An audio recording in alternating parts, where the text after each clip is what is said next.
So what kind of exercises do I use? So anything that's going to target the forearm flexors is going to be beneficial, okay? One of the easiest exercises to do that is just going to be resisted wrist flexion, right?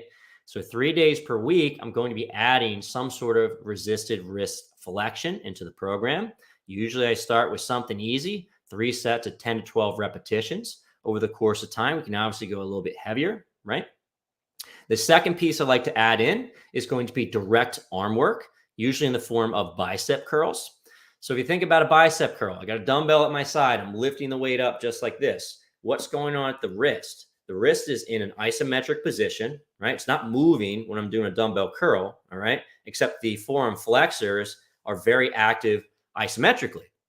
So we're actually getting a really nice, intense isometric contraction of the forearm flexors by doing a biceps curl, right? And that works out pretty dang well. The other thing I like to add in are exercises that work the entire chain, the entire arm. If we look at some of the tennis elbow research, and again, I know this is golfer's elbow, it's not tennis elbow. We just don't have a lot of great research about golfer's elbow. So I'm assuming that research probably applies to this area. Usually the shoulder gets weak. The musculature around the shoulder blade gets weak, right? So think about mid trap, low trap, the rotator cuff. So I actually want to try to make sure I'm training all of that musculature as well. And the other piece is that if you're a weightlifter, right, or you're just lifting in the gym, you still want to train your upper body. It's not like you want to stop everything that you're doing. So if I incorporate some more upper body rowing, that's going to also help to rehabilitate my elbow. That's awesome, right? So one of my favorite exercises for folks that have golfer's elbow is going to be any sort of false grip work on rings, right? So I really like ring rows. Great exercise, builds the upper back, great pulling exercise.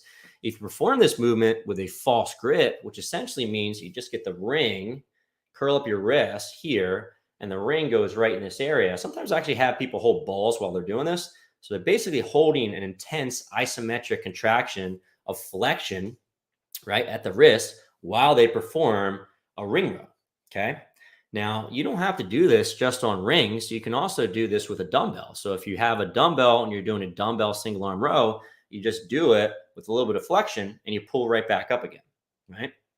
You can also make the argument that any sort of gripping exercise is going to be beneficial for these folks. So something like a farmer's walk might be really nice, all right? Even just doing something like a dumbbell walking lunge where you're holding the weights for a period of time can be really, really nice to help work on your grip.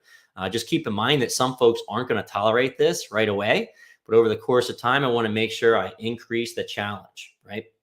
So let's go back to what we just talked about. 3 days per week of strength training for the medial elbow. Usually I have some sort of direct isolation work to the wrist flexors. Wrist flexors. Think about a resisted wrist curl with a dumbbell. Follow that up by some sort of arm exercise. Usually that's a bicep curl, which is going to be an isometric contraction of the forearm flexors, right? While you're getting your biceps big, right? Win-win. And then follow that up with some sort of rowing exercise, like a dumbbell single arm row. Do keep in mind you're dealing with people that are irritated, right? Their muscles are not going to tolerate the same loads they normally do. So you're probably going to have to knock back the weight a little bit and make sure that people understand this. One really effective way to do this is by increasing the repetitions. So tendons, when they're aggravated, tend not to like fast contractions, right? And really, really heavy contractions, right?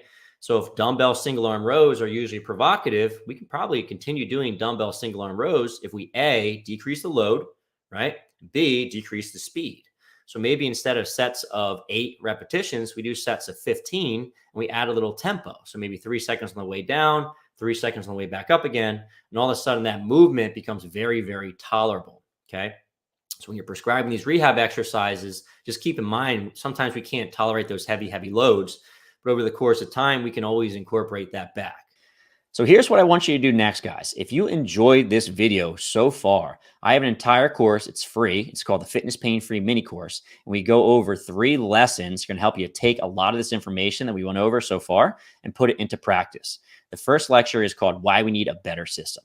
So first and foremost, the way we treat fitness individuals, all right, athletic people in the gym from a physical therapy perspective is pretty much broke, okay? So we need a better system to serve the folks that are in the gym that get hurt, they want to get back to training. All right. Lecture number 2 is called 7 Reasons Why People Get Hurt in the Gym. And essentially, we have to know the reasons why people get hurt in the gym so we can keep them safe in the future, right? And when they get hurt, we have to know why and how to get them back to training in the gym. Okay. So a thorough understanding of this is very, very important. I actually have a really cool infographic that goes along with this lecture that you get for free as well. And lastly, we go over a case study of how to get someone out of pain and back to training.